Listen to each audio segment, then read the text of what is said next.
Our ways of connecting to information have always changed. Once there were only printed pages, then came the telegraph. Radio followed, then television. Each new medium reshaped how we learned. It altered how we saw the world around us. The digital age brought computers into our homes, and the internet connected these machines globally. This was a profound shift in human interaction and knowledge access. We're still understanding its full impact on our lives. The smartphone then put the internet into our pockets, becoming a constant companion for many.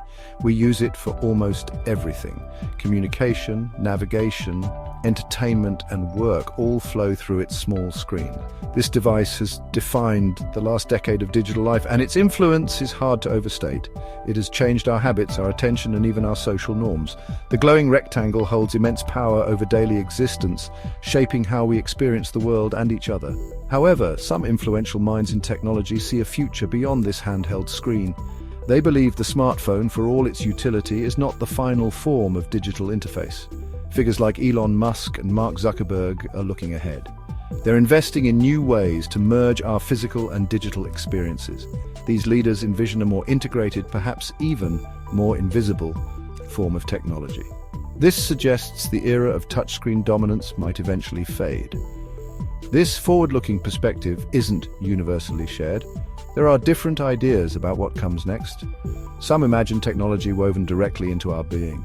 Others see enhancements to the world we perceive. Then there are those who believe in improving what we already use. This sets the stage for a fascinating period. The very definition of how we interact with technology is up for debate. The path forward is not yet clear, but the exploration has begun. Elon Musk, known for his ambitious ventures, champions brain-computer interfaces. His company, Neuralink, is at the forefront of this radical approach. The goal is to allow direct control of digital devices using only our thoughts. This could make physical input methods like typing or tapping entirely obsolete. Neuralink has already conducted human trials implanting its devices. The implications are vast, promising new avenues for communication and control. Imagine composing a message or searching for information just by thinking. Another intriguing development comes from Chaotic Moon, a startup supported by Bill Gates. They're creating electronic tattoos. These are not merely decorative. They contain nanosensors designed to be applied to the skin. These tattoos could monitor health metrics continuously. They might track location or even facilitate digital communication. The skin itself would become an active data interface. This technology blends the biological with the digital in a very direct manner, turning our bodies into platforms. Mark Zuckerberg, through Meta, is betting heavily on augmented reality glasses. He envisions AR becoming the primary computing platform before the end of this decade. AR glasses would overlay digital information onto our view of the real world. This aligns perfectly with Meta's broader ambitions for the metaverse. Instead of looking down at a phone, we would see digital elements integrated into our surroundings. This could transform how we navigate, learn, and socialize. Sam Altman, leading OpenAI, also shows keen interest in alternative computing paradigms. He emphasizes the potential of seamless and ambient computing. Artificial intelligence would be the invisible engine powering these new interactions. OpenAI's ecosystem of AI models could become the foundation for these next-generation devices. The idea is that technology becomes less of a distinct tool. Instead, it would be an ever-present, helpful intelligence woven into the fabric of our environment, responding intuitively to our needs without explicit commands. In stark contrast to these revolutionary visions stands Apple, led by Tim Cook. Apple's philosophy appears to be one of evolution, not outright replacement of the smartphone.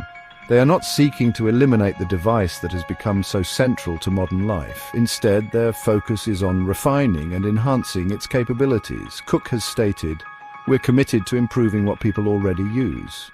This suggests a more cautious, user-centric approach to technological advancement, building upon familiar foundations. This strategy is evident in their product development. The recently released iPhone 16, for example, incorporates significant AI enhancements. It also shows increased readiness for augmented reality applications. These features suggest that Apple sees the smartphone as a platform that can still grow. It can adapt to incorporate new technologies without fundamentally changing its form or its role as a user-controlled device. The smartphone, in Apple's view, still has a long road ahead of it, capable of integrating new experiences. Apple is indeed investing in what it calls spatial computing. The Vision Pro headset is a clear example of this exploration. However, this device is positioned more as an extension or an enhancement to the existing ecosystem. It is not presented as an immediate smartphone killer. The emphasis remains on incremental innovation. Apple prefers to carefully integrate new technologies, ensuring they're polished and provide genuine value before pushing them as mainstream replacements for established tools. This approach highlights a preference for a human-centered model. Apple seems to believe users should maintain explicit control over physical devices. The technology serves the user rather than becoming an indistinguishable part of the user or their environment. This careful, iterative process of improving existing platforms contrasts sharply with the more radical departures envisioned by others in the tech industry.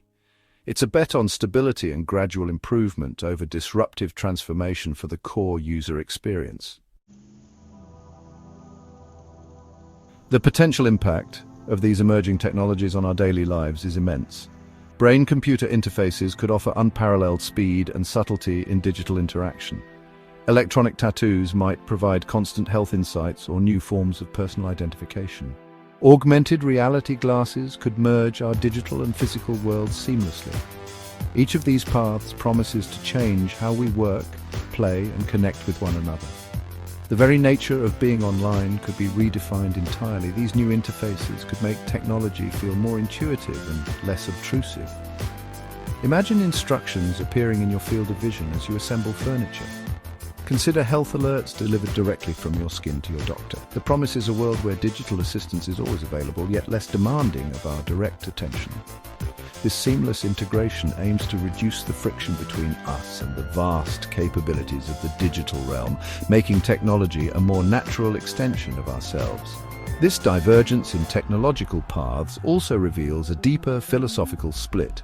On one side, visionaries like Musk, Gates, and Zuckerberg seem to be pushing towards a future where technology becomes intimately integrated with our bodies or our perception of reality.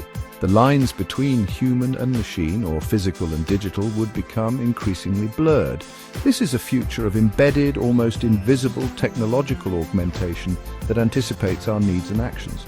On the other side, Apple's approach suggests a future where technology remains a distinct tool, albeit a very advanced one. The emphasis is on user control, privacy, and a clear boundary between the individual and the device.